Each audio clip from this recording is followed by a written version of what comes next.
Long, long ago, the Avatar lived in peace until the Fire Nation attacked. Literally. But of course, we'd be talking about none other than the new Avatar, Fire and Ash. And if you want to talk about it, sit down, let's have a drink. Just when you thought there was no way they could top the second movie, James Cameron goes ahead and proves us right. Truthfully, it feels like he ran out of ideas already. Yet I heard he wants to make about 6 of these movies or something like that. Mr. Cameron, may I suggest hard drugs? But, as always, I've got pros and I've got cons. Let's start off with the pros, shall we? Something you didn't expect in the second movie, Way of the Water, was character development. I don't know about you guys, but when I first heard that this was going to start becoming some type of franchise, I immediately just pictured episodic repeats in new disasters. So, you can imagine my surprise when the third movie takes the development and pushes it even further with our beloved characters. Characters such as Neytiri, whose hate for the human race becomes so strong it bleeds into her family. I mean, she's out here walking around calling people pinkskins. Well, she ain't talking about me. Really, she just turns into a big blue hateful bitch. Exactly my type. Of course, much of her hatred for the Pinkskins stems from the death of her oldest son from the second movie. This grief is of course shared by Jake, who blames his youngest son, Loke, for this disaster. Anytime Jake is around Loke in this movie, he immediately turns into Batman. Seriously, screaming at the poor kid like, "Why didn't you have your comms?" Truthfully, it scared me a little.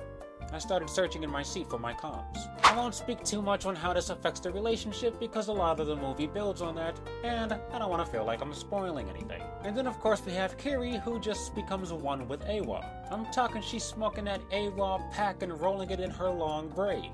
You thought I was a demon? Well, I am. But so is Kiri. Speaking of demons, let's talk about Virag. Honestly, this chick was just Apache Azula. Props to Una Chaplin for putting on a show. Every single time that this character hit the screen, I was raving like a fangirl. She's just so vicious and so alluring that you almost can't help but root for her at times. In the first movie, they showed us that when 2 adult Na'vis put their braids and connect them together, that essentially means that they're doing the naughty, the Uchiwali, the boobly kaboom. Toka Pyro over here starts taking people's braids and connecting them by force. So you really can't help but wonder, did she just... No, they wouldn't do that. But personally, if we do get a 4th, 5th, and 6th movie, I would love to see a comeback of this character. Alright, it's not often I list cinematography as a pro for a movie that is literally 300% CGI. But you just can't help it with these movies. I mean, why the hell does the water look so real? Because I know it's not real. How are you still able to trick me like that? All of the creatures in the movie just look absolutely magnificent. 90% of them you would see right out of hell. That's not a joke. Of course, if you've seen the other Avatar movies, you know the cinematography is usually a go-to hit. But I couldn't help to mention it here. In addition to that, what would an Avatar movie be without the action? Which, without a doubt, is just always bombastic.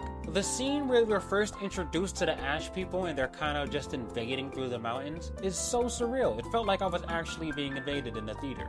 Partially because I accidentally purchased a 3D ticket and not a 2D ticket. The action never really feels stale here. It's always... I'm sorry, can we just talk about the 3D for a second? It's not like it ruined my experience, but I would have rather seen the movie in 2D. I don't understand who's seeing 3D. I was one of 9 people in the theater. No kids. For an Avatar movie. It's not like the old Spy Kids 3D where only certain things would pop up at you and kind of display itself in slow motion and you go, oh. No. Every single fucking thing is in 3D. You know what I say to 3D in 2025? Fuck you. Alright, there's honestly a ton of pros I can give this movie because I honestly think the entire franchise is fantastic. The cinematography, the acting, the action, the characters, it almost always goes well for James Cameron. But instead of glazing this movie like a hot dog on ice, let's get to the cons. Let's start off with the one kid that I didn't mention. Loke. More like joke. Haha, his arc was such a large part of the movie, but it never felt like development. It felt like... blah. No, but seriously, most of his time on screen just felt very anticlimactic. Loke is a very whiny character, and he was basically just doing the same things he was doing in the last movie. Walking around bitching. His whole character trope is just, why won't anybody listen to me? But honestly, I'd have rather him shut the fuck up. He's almost always somber on screen, and it's not really appealing. Yep, I'ma go ahead and throw his father right up there next to him. Truthfully, I feel like this was an acting issue and not so much a character issue. Sam Worthington was just not selling it for me this movie. Jake felt a little watered down from his previous entries. Maybe it's because he's full dad mode now, and dads are boring. It just didn't feel like anything was driving him like it was driving the other characters in our family. Especially like Neytiri, whose hatred could literally be felt through the screen. Not because of the 3D, but whenever Jake pops up, it's kinda just, oh, Jake's here. Alright, for whatever reason I thought this guy was a little more fun than the other two, but you still can't stand him. Of course, we'll be talking about none other than the Colonel. Yep, 3 movies in and you start to get a little sick of G.I. Blue. What really throws him off this movie is that the entire time you understand that he's just the clone, and not the original. Something about that makes him feel less significant. I mean, you know this is not the OG. I mean, imagine if Jake died in the last movie, and then his clone was running around this movie. It's a very weird origin piece to add to a character that you know is going to be in here for 3 movies. What also sucks this time around is that they really tease you with this character having any type of character development, and then they pull the rug right from under you. And he would have gotten away with it too if it wasn't for you meddling writers. Yes, we got the addition of some new characters, some new relationships, but what certainly did not change was the plot. It's honestly not too different from the other 2 movies. Pioneers want to kill off all the natives and destroy their homeworld, and of course the natives have to fight to defend it. Finn.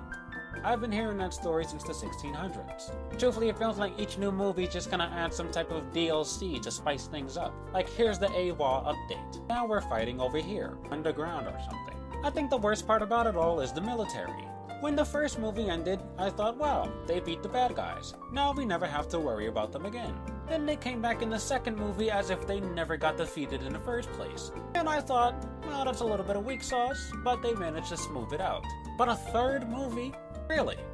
Now you're just hitting copy and paste. Okay, besides all that, I still thought the movie was great. James Cameron kills it with another one.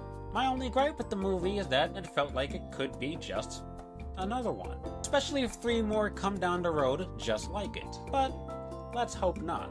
For that reason, I had to give this movie a 7.5 out of 10. 1 point off for the characters, and 1.5 points for the plot feeling samey.